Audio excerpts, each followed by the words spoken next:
K-Frog fan, we're joined by Megan Moroney, who just told me that she met one guy before who you dated who traumatized you. Oh, yeah. I have met men that have done that. Yep.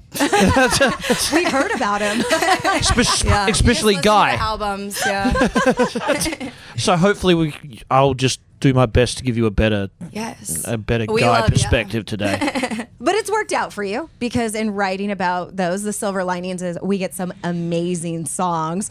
Has there ever been a song that was too personal for you, though? You're like, I just can't record that. No. I love it.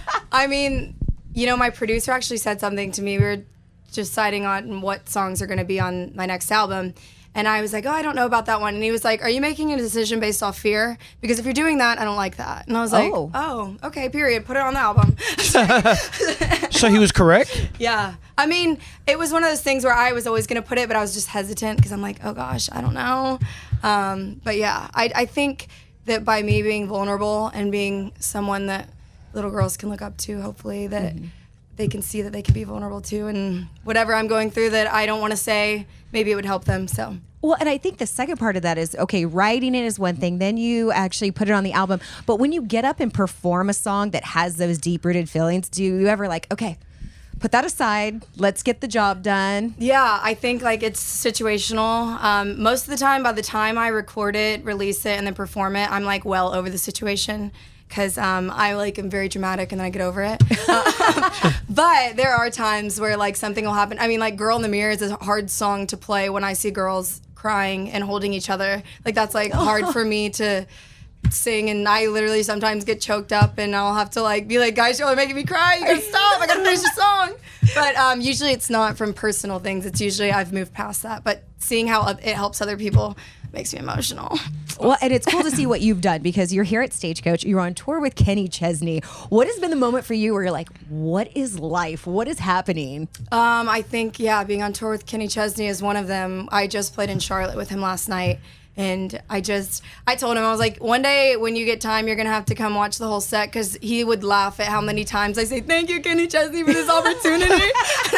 Just the whole time. I'm just like, how is this real? How did that come about? Did you get a text, a phone call? Was it your management and you just jumped at it, or? It was set up. I've known about it for a while, and it was set up through my management agency and stuff like that. So, I think his team just decided that I would be a good fit, and I was like, absolutely. Yeah. And everyone's told me it's going to be the best summer of my life. You're such an amazing storyteller. Your words have this profound effect. I listen to every word of your songs, so then I have all these questions do you still support Tennessee, or is that done? I think because, people show up to my shows in Tennessee shirts, and I think that's really cute and adorable. So I'm like, would I applaud a Florida Gators shirt? No. But Tennessee, we're cool with Tennessee. So we're still cool with Tennessee? Yeah, we're cool with Tennessee. Okay. Tennessee, Georgia, I'm a dog, but... how could you do that then, right? SEC, huge rivals. They've become... they told me... they hosted me at a game, and they said that I'm an honorary Vol. It's a sweet song, and I would have never made it about the Florida Gators or the Crimson Tide, so it's doesn't really... You have standards. That. Yeah, I have standards. And your parents have forgiven you?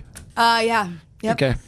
They're happy with how the song has gone. So. Yeah. We moved past it at this point. They don't worry about me so much anymore. Well, congrats on all the ACM nominations. For you as an artist, what is the pinnacle of, that's the award I want? I don't know. My brain doesn't really work like that. I'm just honored to be nominated. I just think it's the fact that the ACMs are industry voted, and I don't make music for approval, but to get it is also just nice, and so it just feels like I'm being embraced by the country music community, and it's cool, and it's an honor, and I don't know. I think all of them would be cool, equally as cool. It's just I can't even believe, it's hard to process is what I'm trying to get at. You're still so young and you've done so much already. Is there an artist that you really look up to, or has really taken you under their wing or said something to you? I think Christian Bush of Sugarland. He is my mentor. He's my producer. But he went through it as an artist in Sugarland, so he knows all of the things. If I'm overwhelmed about something, he's like, oh, just do this. And so I think, he's been so helpful. I literally started as an intern for him when I went to the University of Georgia. I was a publishing intern, just doing all the things that, interns have to do that nobody else wants to do. And then now here we are, and he's producing my second album. So, yeah. Okay. I have to ask you the girl question. Yeah. What do you do with all your clothes? What do I do with all my clothes? I keep them, and I wear them. But I mean, do you ever wear outfits like more than once? Because you Yes, have a of course. very distinct style where I feel like, oh, we've seen her wear that before. Yeah. Like every time I see, I feel like it's a new outfit. Yeah, so I think for like big events, like if I have a dress to the AC Awards, I'm not gonna like wear that again. Right. But like this outfit, I wore this last week, but nobody saw it. I didn't take pictures in it, so There you now go. I can be pictured in it. Yeah. But yeah, I don't know. Now that I have a tour bus, it's like I have a closet on the bus. I have a closet at home.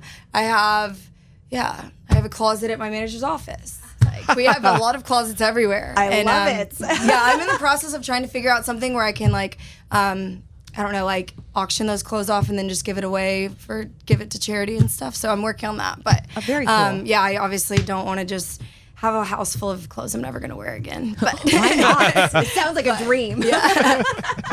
Well, thank you so much for taking time for us today. We can't you wait to guys. see Thank you you. take the stage. Can't wait.